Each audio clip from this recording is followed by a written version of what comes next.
नमस्कार दोस्तों, पीएमसी दर्शकों को सरोजा गुल्लपल्ली का नमस्कार। आज ये बहुत बड़ी खुशी की बात है कि रामनवमी के अवसर पर हम लोग यहाँ पर एकत्रित हुए हैं। दोस्तों, रामनवमी का नाम सुनते ही कितनी सारी यादें इस रामनवमी के त्योहार से जुड़ी हुई हैं। पिछले वर्ष सीतायन के जरिए 4 महीने हमने एक साथ मिलकर इस राम और सीता के कथा के साथ हमने यात्रा की थी। दोस्तों, आज हमारे पीएमसी स्टूडियो में हमारे साथ कविता मैडम है और मुझे बहुत खुशी है कि आज कविता मैडम के साथ इस रामनवमी के अवसर पर श्री राम और सीता मैया के बारे में एक बार हम फिर से बात करेंगे। बहुत बहुत धन्यवाद सरोजा मैम। नमस्ते। पीएमसी के सभी दर्शकों को, सभी श्रोताओं को मैं कविता गुप्ता आत्मवंदन करती हूँ और रामनवमी के इस सुंदर पर्व पर आप सबको बधाई देती हूँ। जैसा हम सब जानते हैं, सीतायन के विषय में हमने बहुत चर्चा की, बहुत बात की। प्रभु राम और सीता माँ, इनका हमारे जीवन में इस वर्तमान संदर्भ में क्या महत्व है, क्या उद्देश्य है, क्या मैसेज है, क्या हम इसको अपने जीवन में उतार सकते हैं, किस तरह, इस विषय पर हम चर्चा करेंगे। और हमारे साथ जैसे सरोजा मैम है, हम दोनों मिलकर कुछ ऐसी बातें कर आप सबको कुछ अनदेखी कहानियों की, सीता माँ के विषय में, प्रभु राम की, उनका क्या लक्ष्य था इस जीवन पर, इस धरती पर, उसके विषय पर हम कुछ चर्चा करेंगे। और उस सब के लिए एक बार फिर मैं आप सबका स्वागत करती हूँ, हार्दिक अभिनंदन करती हूँ। धन्यवाद। नमस्ते कविता मैडम, कितनी अच्छी बात से आपने आज का ये डिस्कशन स्टार्ट किया। श्री राम और सीता मैया का इस अद्भुत अवतार का उद्देश्य क्या था? दोस्तों, कई सदियों, कई युगों पहले श्री राम इस धरती पर एक ऐसे समाज की नींव की स्थापना करने के लिए इस धरती पर आए, ऐसा समाज जो सार्वभौमिक सिद्धांतों पर आधारित था। और इस सार्वभौमिक सिद्धांत को ही धर्म कहते हैं दोस्तों। पर आप एक बात जानते हैं, इस धर्म का मूल क्या था? इस धर्म का मूल उद्देश्य प्रेम था दोस्तों। हमने रामायण की कथा कई तरहों से सुना है, कई तरीकों से सुना है, कई लोगों से सुना है। हम सोचते हैं सीता राम की कहानी रावण का संहार करके दोबारा मिलकर अयोध्या पर राज करने की कहानी है। नहीं दोस्तों, जैसा कि हमारी कविता मैडम ने कहा, इस कहानी के पीछे इन दोनों पात्रों का जो मुख्य उद्देश्य है वो था सार्वभौमिक प्रेम। ये प्रेम है क्या दोस्तों? हम सब जानते हैं कि ये भूमि आज इसलिए कायम है क्योंकि जो गुरुत्वाकर्षण शक्ति और चुंबकीय शक्ति इस पृथ्वी को संभाले हुए है, क्या आप समझ सकते हैं कि इसके पीछे सिर्फ एक महान शक्ति है और वो है सार्वभौमिक प्यार की शक्ति। ये प्यार ही है दोस्तों जिसके कारण आज सृष्टि कायम है। जैसा कि आजकल हम लोग ब्रह्मानंद शो में सुन रहे हैं कि वो ब्रह्मानंद जो शून्यता से उद्भव होता है, वो प्रेम के जरिए दृश्य और अदृश्य लोगों की सृष्टि करता है। तो इसका मतलब तो एक ही हुआ दोस्तों कि आज ये सृष्टि जो हम देख रहे हैं और जो सृष्टि उस त्रेता युग में भी थी, उसका एक ही मूल कारण था और वो है सार्वभौमिक प्रेम। मानवता के प्रगति में हर एक स्थिति में उन महान अवतारों का इस पृथ्वी पे आना समय समय पर आवश्यक था दोस्तों। और ऐसे ही समय पर जब त्रेता युग खत्म होने का समय आ रहा था और एक ऐसा समय जहां पर आध्यात्मिक दृष्टिकोण मानवता का कमजोर होता जा रहा था, ये प्यार जिसके बारे में मैं जिक्र कर रही थी, इस प्यार को एक और रूप में इस समाज के सामने लाना बहुत आवश्यक था दोस्तों। और इसी आवश्यकता के कारण श्री राम और सीता मैया इस धरती पर प्रकट हुए और उन्होंने एक बार फिर उस अद्भुत प्यार का प्रकट किया जिसके कारण ये पूरी सृष्टि एक संतुलन बनाए हुए है। दोस्तों, ये वही प्यार है जो सीता मैया और श्री राम जी ने एक दूसरे के लिए ही नहीं दोस्तों, हर एक प्राणी के लिए प्रदर्शन किया उस त्रेता युग में।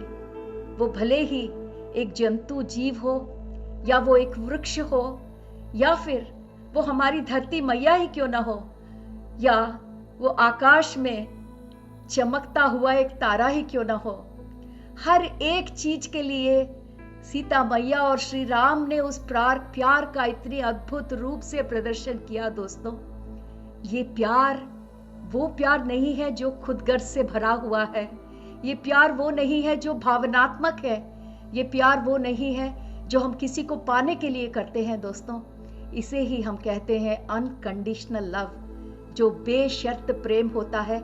ऐसे अद्भुत प्रेम को दिखाने के लिए ही ये सीता मैया और श्री राम का अवतार रामायण कथा के द्वारा हमारे सामने आया। दोस्तों, कविता मैडम, आपने इतने अद्भुत प्रश्न से आज ये हमारा डिस्कशन शुरू किया। मेरा तो दिल ही खुश हो गया कि ये सार्वभौमिक प्रेम के बारे में एक बार फिर हमारे पीएमसी दर्शकों के साथ हमें बात करने का एक और बार अवसर मिला।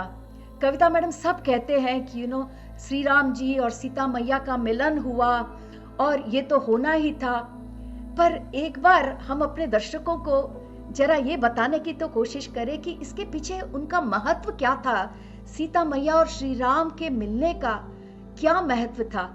कविता मैडम, मैं आपके मुंह से ये सुनना चाहूंगी। आपने ये सीतायन की कहानी को इतने सुंदर रूप में हिंदी में प्रस्तुत किया, तो आप एक बार हमें इस बात पर जरा थोड़ा सा फोकस कीजिए। हम दोनों का, मैं बोलती हूँ, ये बहुत बड़ा अभाग्य है कि हम दोनों को पीएमसी के माध्यम से हिंदी में, आपने तो तेलुगु और इंग्लिश में भी, पीएमसी ग्लोबल में भी बहुत सारे लोगों तक इस ज्ञान को पहुंचाया।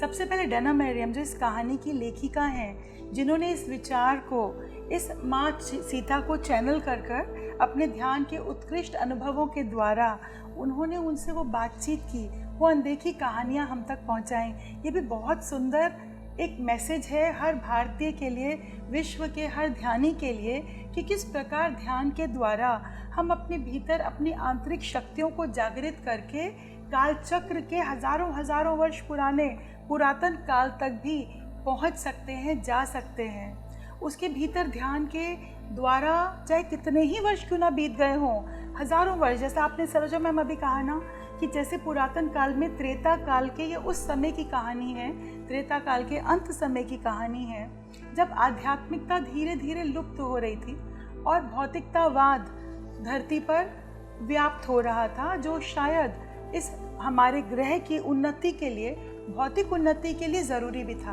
पर समय के साथ साथ बहुत सारे बदलाव भी आए, और ऐसे में प्रभु राम और माता सीता का, जो साक्षात नारायण और नारायणी का रूप हैं, उनका पृथ्वी पर अवतार लेना अवश्य किसी न किसी महान उद्देश्य के कारण ही था।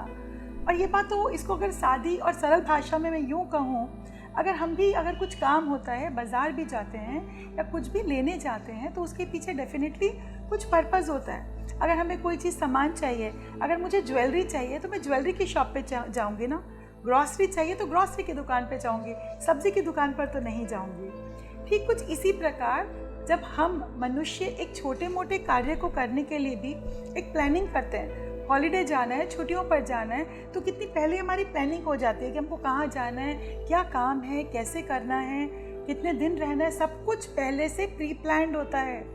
ठीक इसी प्रकार हम जैसे साधारण नर नारियों से बहुत बढ़कर स्वयं नारायण और नारायणी जब इस धरती पर आते हैं, तो एक महान उद्देश्य के साथ हर जीव मात्र के लिए, सिर्फ मानव जाति के लिए नहीं, यहाँ तक जानवरों के लिए, वनस्पति जगत के लिए, वो बीज रोपित करने के लिए, जो सार्वभौमिक प्रेम की बात सरोजा मैम कर रही हैं, यूनिवर्सल लव, वो प्रेम, अनकंडीशनल लव जो सबके लिए है। और जैसे माँ और पिता का क्या रोल होता है घर में, वो सबको बराबर प्रेम करते हैं। सब भाई बहनों को घर में जितने भी मेंबर्स हैं सबको बराबर का प्यार करते हैं, सबका उतना ध्यान रखते हैं, उतनी केयर करते हैं। कुछ ऐसा ही मैसेज, ऐसा ही संदेश हमने यहाँ इस पुस्तक में पाया, जाना, समझा, और इसको हम अपने जीवन में उतार पाए यदि हम ध्यान से जुड़ें। जब हम ध्यान के द्वारा अपने आंतरिक जगत में प्रवेश करते हैं, ये सिर्फ तभी संभव है इस महासागर की अनंत लहरों के बीच, उस शांत भीतर, उस अंदर जाकर, जैसे अंदर से मोती लेकर आ जाता है ना गोताखोर जाकर के, बस वैसे ही इस संसार रूपी जगत में उस प्रेम रूपी अनमोल मोती को लाने के लिए ध्यान के गहन अनुभवों की बहुत आवश्यकता है, और सिर्फ ध्यान के द्वारा ही ये संभव है। और यही पाठ पढ़ाने के लिए कुछ ऐसे उद्देश्यों को, महान कारणों की वजह से ही नारायण और नारायणी जो विष्णु के 7वें अवतार थे, उन्होंने धरती पर जन्म लिया और हमें ये बताया कि किस प्रकार हमें प्रेम करना है। यहाँ एक आम अगर लोगों की भाषा में बात करूं, अभी रिसेंटली मुझे मौका मिला, श्री राम काव्य पाठ का एक प्रोग्राम हो रहा था राष्ट्रीय कवि संगम के द्वारा, जहाँ उन्होंने प्रभु राम के 14 वर्ष के जो वनवास की यात्रा है, उस पूरी वनवास की यात्रा श्रीलंका से लेके अयोध्या तक ये पूरी की जा रही है और अभी भी चल रही है। अयोध्या में रामनवमी पर ही, आज के दिन ही ये वहाँ समाप्त हो रही है और वहाँ कवियों के द्वारा काव्य पाठ किया जा रहा है। प्रभु राम के साहस, शौर्य, संघर्ष की गाथा के साथ साथ उन सब तक सीता माँ के त्याग, साधना, ध्यान की कहानी, उनके अनदेखे कार्यों की कहानी भी हज़ारों लोगों तक पहुँच गई है दोस्तों। उसके लिए भी मैं पीएमसी का बहुत बहुत धन्यवाद करना चाहती हूँ। मुझे यहाँ पर एक बाबा जो कवि थे, उन्होंने कहा, मैडम हमने रामायण तो सुना है, सीतायन का क्या मतलब? जब मैंने उस पुस्तक उन्हें भेंट दी, उन्होंने कहा, मैडम सीतायन क्या? रामायण का तो अर्थ ये होता है राम का युद्ध, राम की चढ़ाई, राम ने जो युद्ध किया रावण के साथ। सीता ने भला कौन सी लड़ाई लड़ी थी? तो वाय सीतायन, ये नाम क्या उपयुक्त है? तब मैंने कहा, हमको जैसे हमको वो सब पता है जो हमें दिखाया गया, पर उसमें बहुत कुछ ऐसा भी है जो बाद में जोड़ा गया। तो हमने उसके बाद की इस जो बहुत सालों बाद त्रेता युग के शायद वो बातें हुई होंगी, उस परसेप्शन से, उस चश्मे के आधार पर इस कहानी को रखा गया है जो अब तक हमने पढ़ी है। पर ध्यान के द्वारा हमने जब सीता माँ के अनदेखे कार्यों को देखा, हमने समझा उन्होंने आंतरिक युद्ध करके, प्रभु राम का कार्य बाहर का था, बाहर का युद्ध था। सीता माँ ने जो मानसिक युद्ध किया रावण के साथ, क्योंकि वो जानती थी रावण कौन है, वो जानती थी वो कौन है, पर वो नहीं जानता था। और वो सच में ये चाहती थी कि किसी भी प्रकार रावण के भीतर उस दबे हुए प्रेम को जागृत कर पाएं। वो बार बार इसका प्रयास भी करती हैं रावण तक, उसके मन के भीतर उस सब क्रोध, अहंकार, घृणा, नफरत के उन सब इमोशंस के भीतर छुपे उस दबे प्रेम को जगाने के लिए, जब वो समझ पाए कि उसका इस पृथ्वी पर किस कारण से वो आया था, किस श्राप की वजह से वो धरती पर आया था। और ये सीता माँ का काम पैरेलल, आंतरिक युद्ध का काम बराबर चलता रहा। जैसे एक छोटी सी बात है, घर में अगर कोई मेहमान आना हो या कोई बाहर जाना हो, कोई भी काम हो, तो क्या स्त्री के बगैर, पत्नी के बगैर पति उस उत्तरदायित्व को अकेले निभा पाता है? पत्नी का रोल कितना इम्पोर्टेंट है ये हम सब जानते हैं। तो भला इतने बड़े इस मकसद को पूरा करने के लिए प्रभु राम की ये इतनी बड़ी यात्रा, ये महान कार्य सीता माँ के बगैर होना संभव था दोस्तों? नहीं ना। तो चलिए आगे सरोजा मैम से जानते हैं कि क्या कारण रहा होगा और इन दोनों के प्रेम के साथ सीता माँ ने वो कौन से अनदेखे कार्य किए थे, उनके बारे में सुनते हैं सरोजा मैडम से। रामायण के बारे में तो हमने बचपन से सुना हुआ है, पर आज इस रामनवमी के अवसर पर एक बार हम रामायण का सही तात्पर्य क्या है, उसे एक बार हम उस पर गौर करते हैं दोस्तों। तो ये जो श्री राम और माता सीता की कहानी हम जो कहते हैं कि त्रेता युग में हुई थी, हम सोचते हैं त्रेता युग की कहानी है तो त्रेता युग तक सीमित होगी। नहीं दोस्तों, रामायण की कहानी हर एक दिन के लिए, हर एक युग के लिए उतनी ही सही है जितनी वो त्रेता युग में थी दोस्तों। तो कभी भी ये मत समझिए कि रामायण की कहानी उस युग तक ही सीमित थी या उस युग पे फ्रोजन हो गई। ऐसा नहीं होता है दोस्तों, क्योंकि रामायण सीता मैया और श्री राम के किरदार से संबंधित कहानी अकेली नहीं है, क्योंकि यहाँ कई लोगों की कहानियों से जुड़ी हुई है दोस्तों। तो जब हम लोगों के बारे में बात करते हैं, जैसा कि कविता मैडम कह रही थी कि अंदर के लोग, ये अंदर के लोग और बाहर के लोग, ये है क्या दोस्तों? जैसा कि पहले भी कविता मैडम ध्यान के बारे में कह रही थी, जैसे हम धीरे धीरे ध्यान की प्रक्रिया से अवगत होते चले जाते हैं तो हम सब समझ जाते हैं कि हम सब में एक अंदर की दुनिया भी है। बाहर की दुनिया तो इस पंचेंद्रियों के द्वारा हम हमेशा देखते हैं दोस्तों, पर इस रामायण श्री राम और सीता मैया के कहानी के द्वारा हम इसका जो अंदर का मकसद है उसे पूरी तरह से जान लेते हैं दोस्तों, कि ये जो सीता मैया और श्री राम के ये जो अवतार हैं, वो जो दिव्य चेतना ने जिस रूप में इस त्रेता युग में वो हमारे सामने आए, वो बाहरी लोगों के उद्धार के लिए ही नहीं दोस्तों, मतलब लोक कल्याण।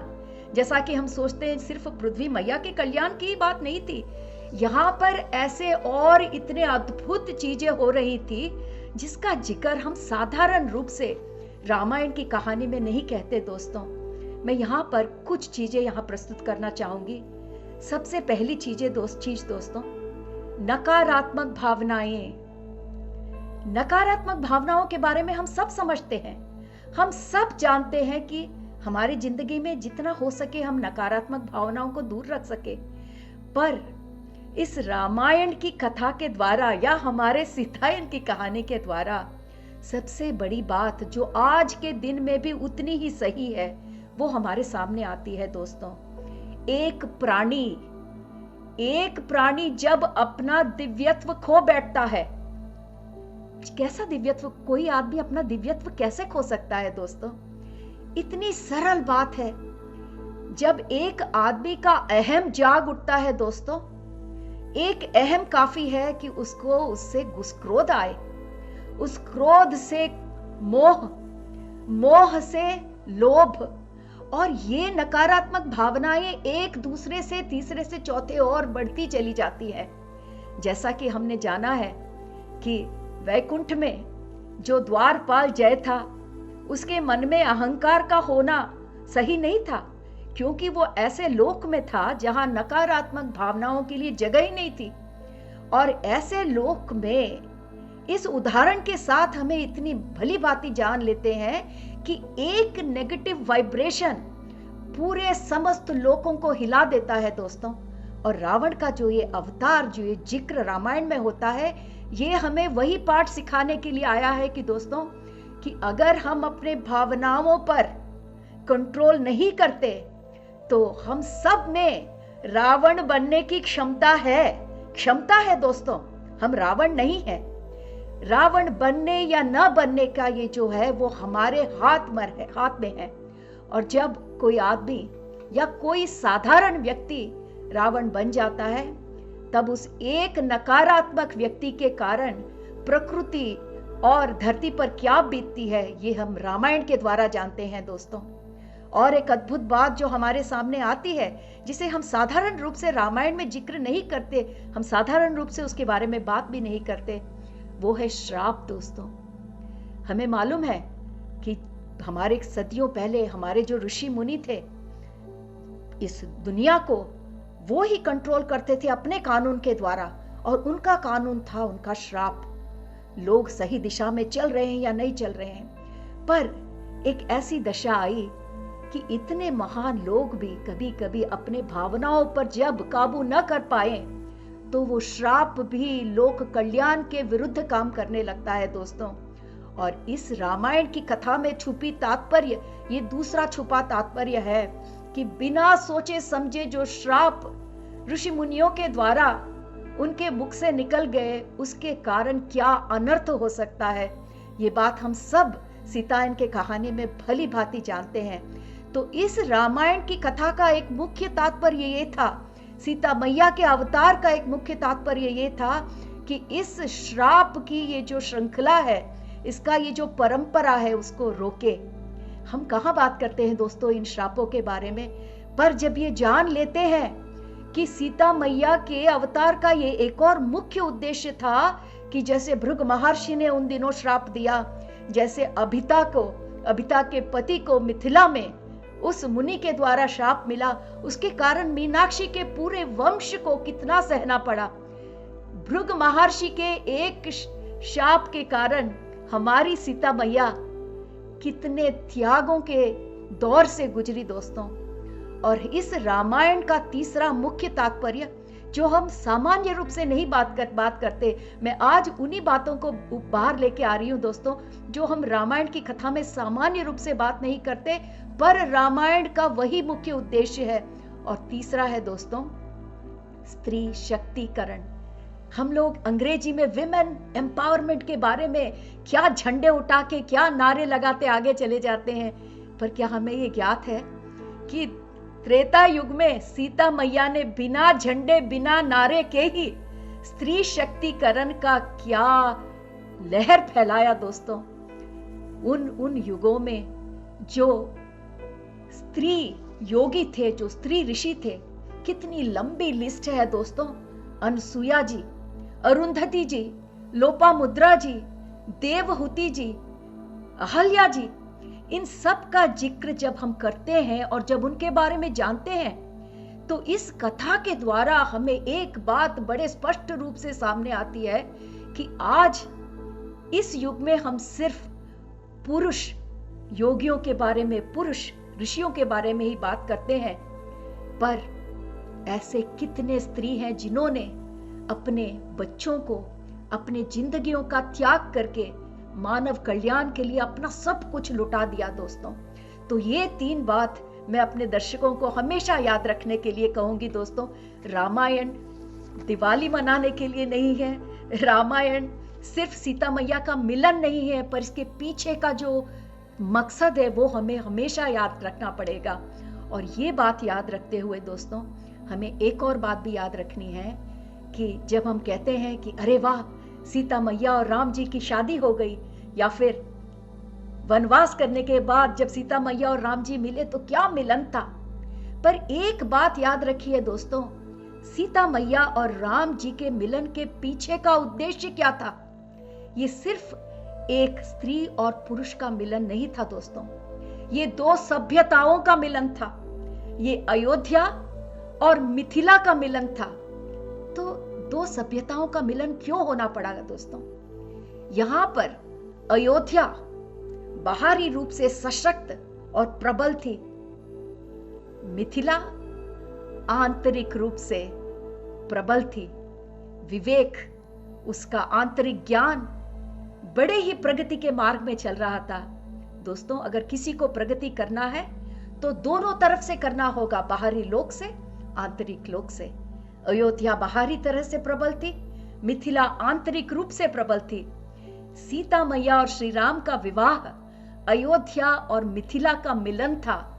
इस मिलन के कारण जो अद्भुत हुआ, जो अद्भुत कार्य हुए, वो ये हुआ कि जो मिथिला का जो विवेक था, जो आध्यात्मिक ज्ञान था, वो अयोध्या तक गया।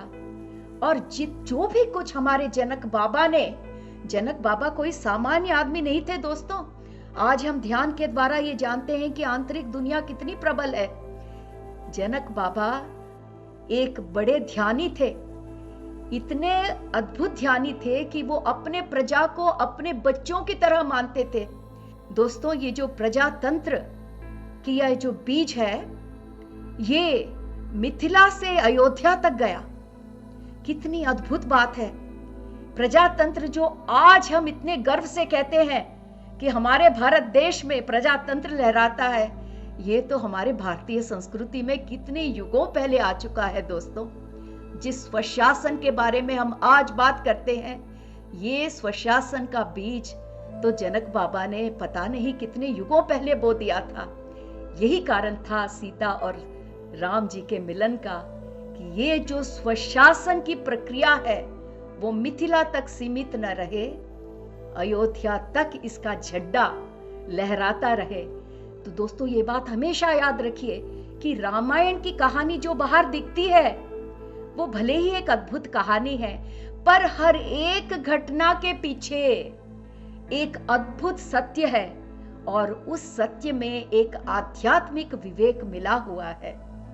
बहुत सुंदर सरोजा मैडम, आपने इतना सुंदर से, इतना डिटेल में, बहुत अच्छे से उस समय के और इस समय के इन दोनों के बीच में जो बात कही कि ये सीता माँ और प्रभु राम का सिर्फ एक त्रेता काल के युग के लिए ही नहीं, बल्कि हर युग के लिए, हर जन्म के लिए, हर आत्मा की उन्नति के लिए, उसकी आध्यात्मिक उन्नति के लिए, उसको प्रशस्त करने के लिए जो उन्होंने संदेश दिया, वो तब भी उतना ही महत्वपूर्ण था जितना आज हम सबके लिए है।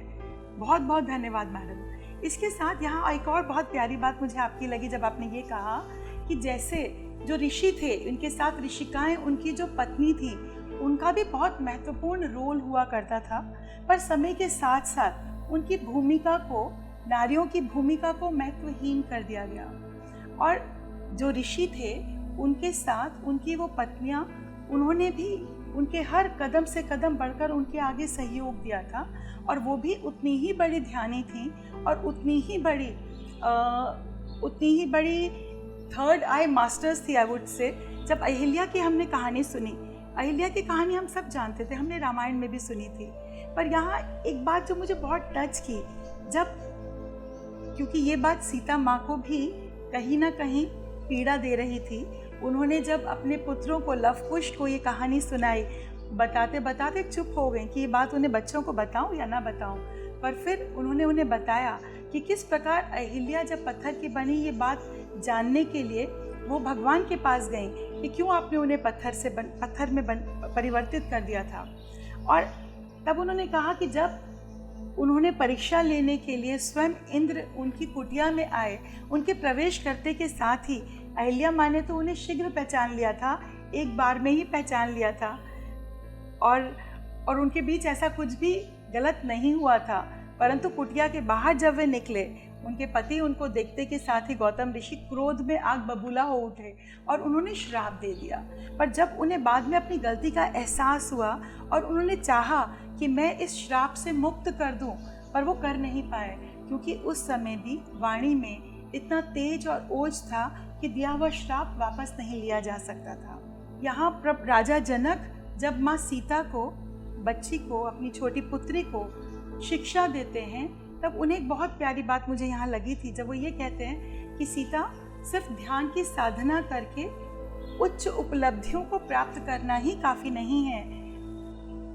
आप अपने अंदर अहंकार कभी मत आने देना, क्योंकि अहंकार ही वो दुर्गुण है जो बड़े से बड़ी साधना को भी नष्ट कर देता है।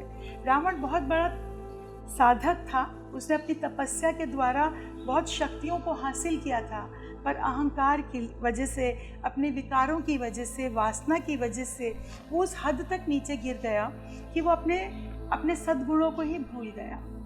माता ने जो किया, जो माता ने कहा, उसे जानना बहुत जरूरी है, क्योंकि माता के कार्य एकदम अनदेखे थे, जिसे अंग्रेजी में अनसीन कहते हैं। तो हम सबको एक प्रश्न सामने आता है कि श्री राम के कार्यों के बारे में हम सबको मालूम था, तो सीता मैया के कार्य के बारे में हमें क्यों नहीं मालूम पड़ा?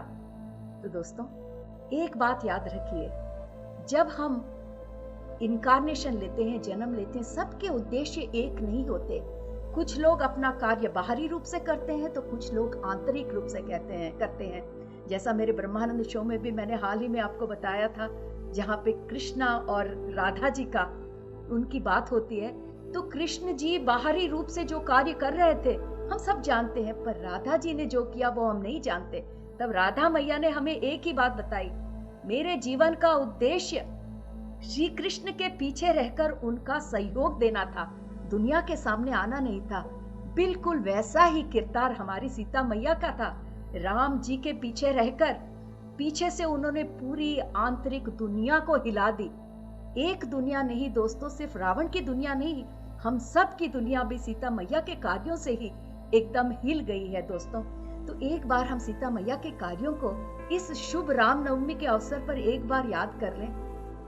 क्या हम जानते हैं दोस्तों कि सीता मैया ने अपने जीवन के कितने वर्ष हमारे लक्ष्मण जी के लिए त्याग दिए। क्या रामायण में सहज रूप से इसका विवरण होता है? नहीं ना दोस्तों, ये एक अद्भुत कार्य है जो पूरे संसार से छुपा हुआ है। जैसा कि हम जानते हैं, युद्ध में जब लक्ष्मण जी को बाण लगा तो यमराज आ गए थे वहां पर। लक्ष्मण जी की आयु समाप्त हो गई बताने के लिए, पर सीता मैया नहीं हारी। वो यमराज के साथ लड़कर उन्होंने नेगोशिएशन का स्किल हमें सीता मैया के पास से सीखना है। उन्होंने यमराज से नेगोशिएट करके अपने उम्र के कुछ साल लक्ष्मण जी को दे दिए। कहां हम ये सब जानते हैं दोस्तों? चंद्रिका जी के जीवन में सीता मैया का कितना सहयोग था, और वहां पर हमें ये ज्ञात होता है कि सीता मैया कोई चुपचाप सहमी हुई राजकुमारी नहीं थी। सेल्फ रेस्पेक्ट, अपने आत्म गौरव के लिए जो स्त्री लड़ सकती है तो वो थी सीता मैया। चंद्रिका को उन्होंने कितना सपोर्ट किया दोस्तों। ऐसे कितने अद्भुत कार्य सीता मैया ने हमें किया जो हम सीतायन के द्वारा जानते हैं। जैसा कि हमने ये भी सुना था कि वहां पर जब शेरनी के घात से गांव का एक बच्चा गुजर जाता है और गांव के लोग उस शेरनी के पीछे दौड़ने लगते हैं, तो वहां सीता मैया ही थी जो शेरनी और गांव वालों के बीच में डट कर खड़ी हो गई, क्योंकि प्रकृति की माँ है वो। ऐसी छोटी छोटी बातें जो रामायण में बहुत ही इंपॉर्टेंट चीजें हैं दोस्तों, हम सिर्फ सीतायन के द्वारा ही उसे जान पाए। ऐसे कितने लोगों के दुख सीता मैया ने अपने शरीर में समाकर वो सारे दुखों को खुद सहकर रामायण को आगे बढ़ाया। सो आज मुझे इतनी खुशी होती है कि कविता मैडम के साथ जब हम ये बात की चर्चा करते हैं कि रामायण बाहर लोगों का उद्धार ही नहीं था दोस्तों, हमारे आंतरिक लोगों का भी उद्धार था। और हम आध्यात्मिक जीव इससे भली भांति और कौन जान सकते हैं। माँ सीता के अनदेखे कार्यों में सीता माँ मंदोदरी को जो उपदेश देती हैं वो भी बहुत सुंदर है, क्योंकि मंदोदरी अपने आप को समझती है वे आदर्श पत्नी है और वो रावण के साथ है। यहाँ सीता माँ उसको जगाने का कार्य करती हैं और उसको कहती हैं आप एक आदर्श पत्नी हो सकती हैं, आपने नारी होने का कुछ % एज अ आदर्श पत्नी निभाया है, पर क्या आप स्वयं को आदर्श नारी कह सकेंगी? क्योंकि आपने रावण अपने पति के उन सब अत्याचारों के विरोध में कभी कोई आवाज़ नहीं उठाई। आप क्यों नहीं रावण को छोड़कर चली गई? क्यों नहीं आपने उन नारियों का साथ दिया जिनके साथ उसने अत्याचार किया था? यहाँ मंदोदरी अपने आप को बहुत कमज़ोर समझती है कि मैं भला क्या कर सकती थी। सीता माँ उसको कहती हैं आप यदि चाहती आप बहुत कुछ कर सकती थी। सो ये उसको जगाना, उसको बताना, तो मंदोदरी भी बड़ी आश्चर्यचकित है कि रावण के इतने डराने धमकाने के बावजूद भी सीता माँ जरा भी डगमगाती नहीं, हिलती नहीं, और उतने ही अपनी संकल्प शक्ति के साथ इतनी चट्टान के जैसे उसका मुकाबला कर पाती हैं। ये सारा साहस, ये निडरता, ये बल, निर्भीकता सीता माँ के भीतर कैसे आया? ये उनकी साधना और तपस्या का फल था। राजा जनक की शिक्षा थी जो बचपन से उनको मिली हुई थी। जो चीज़ रावण को बहुत परेशान कर रही थी कि किस प्रकार इतने दिनों तक बिना कुछ भी खाए पिए, बिना सोए, ये कमज़ोर सी अशक्त सी नारी भला कैसे इतनी शक्तिशाली बनकर के उसको डरा पा रही है। ये चीज़ रावण को भयभीत कर रही थी और ये चीज़ बार बार उसको डरा रही थी कि उसका कोई भी माया जाल माता सीता को विचलित नहीं कर पा रहा था। ये बात रावण को बार बार परेशान कर रही थी और कहीं ना कहीं मानसिक रूप से रावण को सता रही थी और उसको अपनी हार निश्चित रूप से नजर आ रही थी। और जब माता सीता और प्रभु श्री राम के प्रेम की हम बात करें कि उनके बीच में कौन सा संबंध था, आंतरिक प्रेम था, तो ये चीज़ भी अपने सिक्स सेंस से, अपनी छठी दृष्टि से, त्रिनेत्र से सीता माँ जान चुकी थी। जब वो अपनी पुत्री नदी गोदावरी से बात करती हैं और गोदावरी उनको बुलाकर कहती है माता अब वो समय आ गया जब असुरों की भूमि में, नगरी में आपको प्रवेश करना है और अकेले ही वहाँ जाकर उनका मुकाबला करना है। उन्होंने कहा मैं डरती नहीं हूँ, पर मैं ये सोच करके परेशान हूँ कि मैं रावण को जो मैं उसको जगाना चाहती हूँ, उसको जो वो सोया हुआ है, कि शायद मैं उस तक वह संदेश जो पहुँचाना चाहती हूँ वह पहुँचा पाऊँगी या नहीं, अकेले वह कार्य में कर पाऊँगी या नहीं। मुझे प्रभु श्री राम की उसमें आवश्यकता है। और उनके साथ मिलकर जब उनका अपहरण हो जाता है, यहाँ सरोजा मैडम, यहाँ मैं आपसे ये पूछना चाहती हूँ कि आपको क्या लगता है जो अपहरण की कहानी हुई थी, इससे आप कितना सहमत हैं? यहाँ आप अपने शब्दों में इस बात को हमारे दर्शकों तक पहुँचाएं। कविता मैडम, मेरे दिल की बात जैसे आपके होठों तक आ गई। जैसा आप कह रहे थे मैडम, जब आप बता रहे थे कि काल चक्र के गबन से ऐसे कई चीज़ें जो हमें ज्ञात नहीं थे, भले वो हमारे फीमेल स्त्री ऋषियों के बारे में हो या ऐसे कई स्त्रियों के बारे, महान कार्यों के बारे में हो, जो अब काल चक्र के गमन से फिर हमारे सामने आ रही हैं। सबसे पहले हमें सीता मैया के बारे में जानना बहुत ही मुख्य है। और आपने इतना अच्छा प्रश्न किया कि अपहरण के बारे में आप क्या सोचते हैं। सबसे पहले तो मैं अपने दर्शकों से ये कहना चाहूंगी कि जैसा भी हमने रामायण को इतने दिन समझा कि सीता मैया, फूल जैसी सीता मैया जो मिथिला से अयोध्या आई और शादी होने के तुरंत जंगल चली गई और उसके बाद रावण ने अपहरण कर दिया। और यही नहीं, इतना कुछ सहन करने के बाद जब मैया वापस आई तो एक बार फिर श्री राम ने उनका तिरस्कार कर दिया। और ये बेचारी सीता मैया का किरदार हमें पूरे रामायण में हमें एक व्याकुलता से बिल्कुल घेर लेता है। तो आपके प्रश्न का समाधान करते हुए मैं ये कहती हूँ दोस्तों और कविता मैडम, कि जो भी कुछ हमारे सीता मैया के साथ हुआ है वो हमारी बेचारी सीता मैया के साथ नहीं हुआ है। सीता मैया ने जो कुछ भी किया भली बाती जानते हुए लोक कल्याण के लिए किया दोस्तों। उनका हर एक काम इस धरती मैया के कल्याण के लिए, इस प्रकृति के कल्याण के लिए था। तो इसको थोड़ी से गहराई में जानने के लिए हमें 2 कदम पीछे जाना पड़ेगा। सबसे पहले हमें वहां तक पहुंचना पड़ेगा जब श्री राम अपने गुरुकुल विश्वामित्र के पास, उनके पास वो शिक्षा लेने गए। उन्हें तभी ज्ञात था कि जो चारों ओर वन है उसमें राक्षसों का बहुत ज्यादा अन्याय चल रहा है। वहां पे जितने भी वनवासी हैं वो पीड़ित हैं और श्री राम को ये ज्ञात था। विश्वामित्र जी ने उन्हें ये याद दिलाया था कि श्री राम को फिर वापस आना पड़ेगा, उन राक्षसों का संहार करने के लिए वापस आना पड़ेगा। सो ये बात श्री राम जी भली भांति जानते थे। और दोस्तों, जब उन्होंने सीता मैया को, जैसा कि कविता मैडम ने कहा था, वो वापस आए मिथिला सीता मैया से मिलने और उन्हें विवाह करने।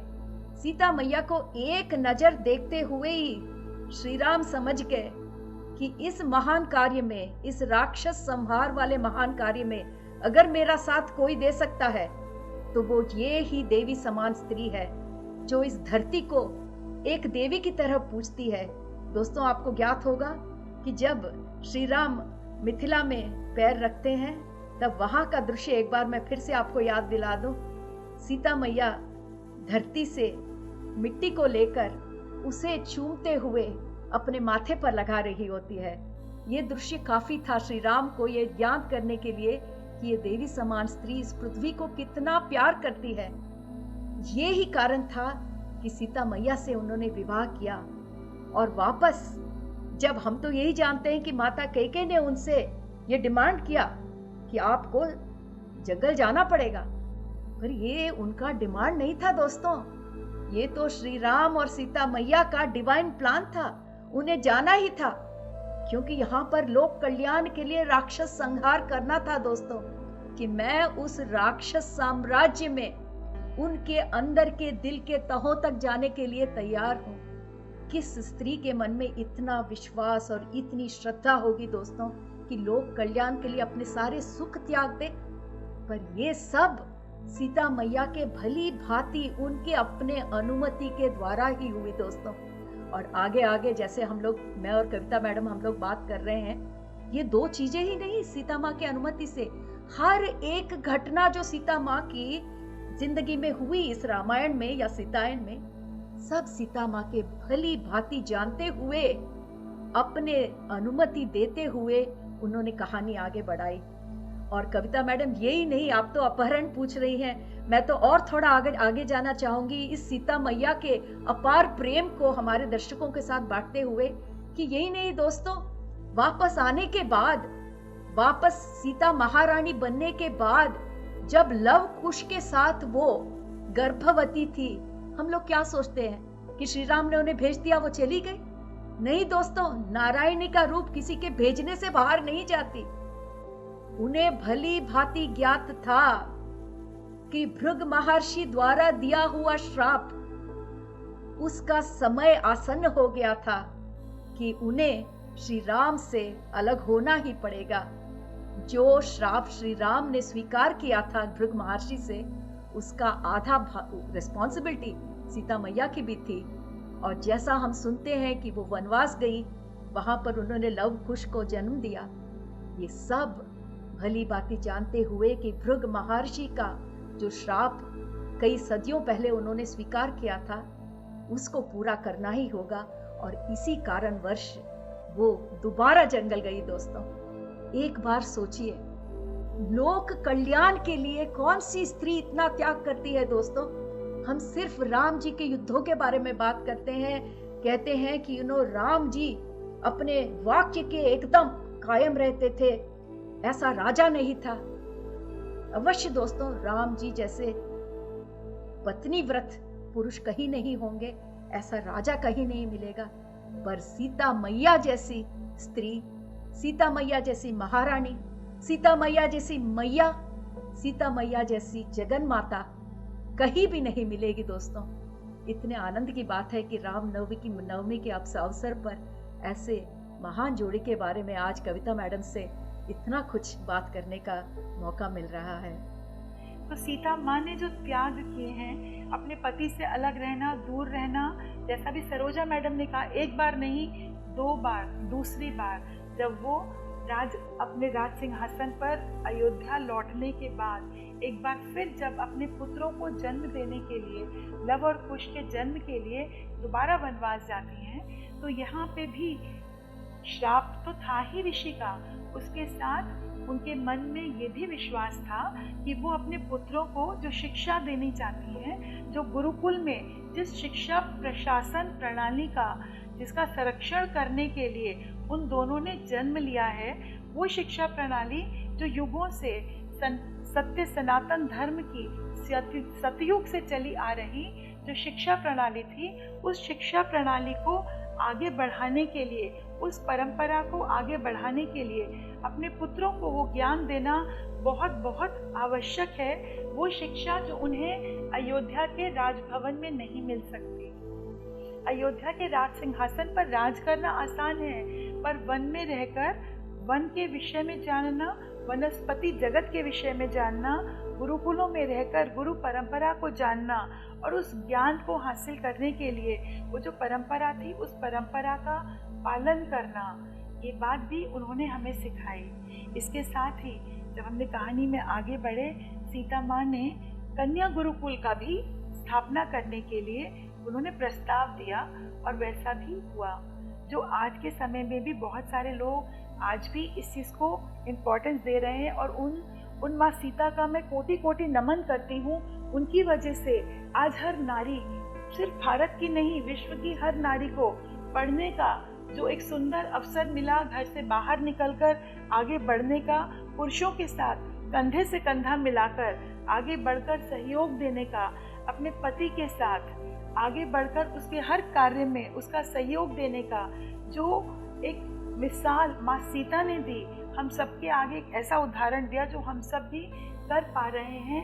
वह एक कमज़ोर भार्या नहीं थी, वो एक आदर्श पुत्री थी, आदर्श पत्नी थी, आदर्श माता थी, आदर्श नारी थी, जो हर युग की नारी के लिए प्रेरणा का स्रोत थी।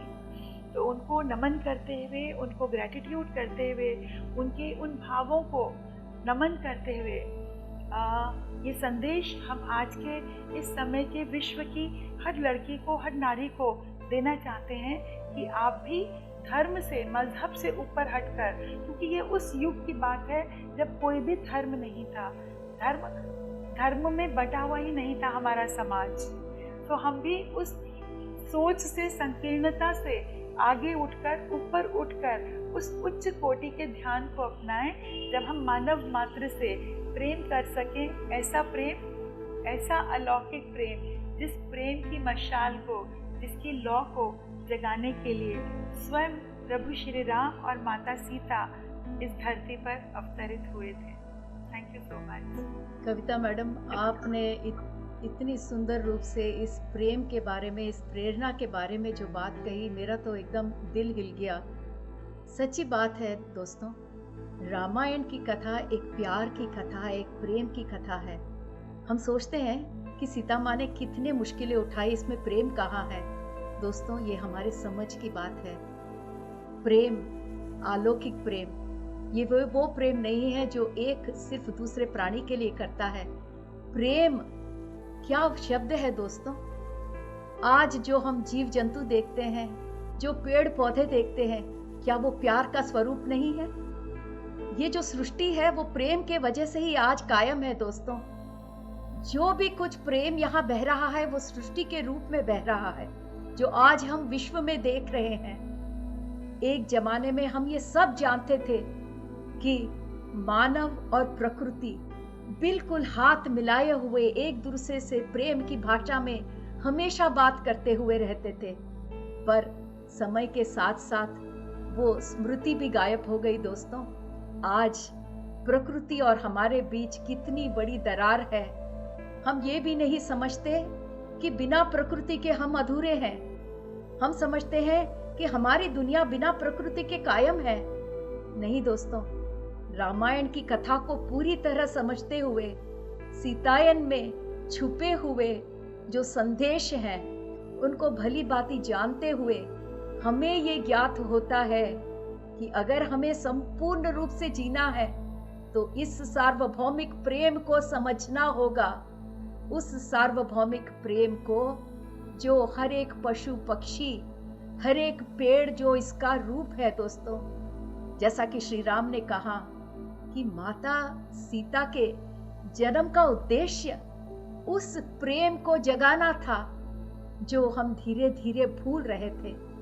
वो प्रेम जो उन स्वर्ग लोकों में, उन उच्चतम लोकों में, उन लोकों में जहाँ की प्रकंपनाएं अधिक हैं, हमेशा कायम रहता है। उस प्रेम को इस धरती पर उतारना था और सीता मैया ने यही किया दोस्तों। हर क्षण उन्होंने उस प्रेम को हर वृक्ष के साथ, हर मनुष्य के साथ, हर जंतु के साथ बांटा। और सीतायन की कहानी में राम ने इसे बार बार हमें याद दिलाया।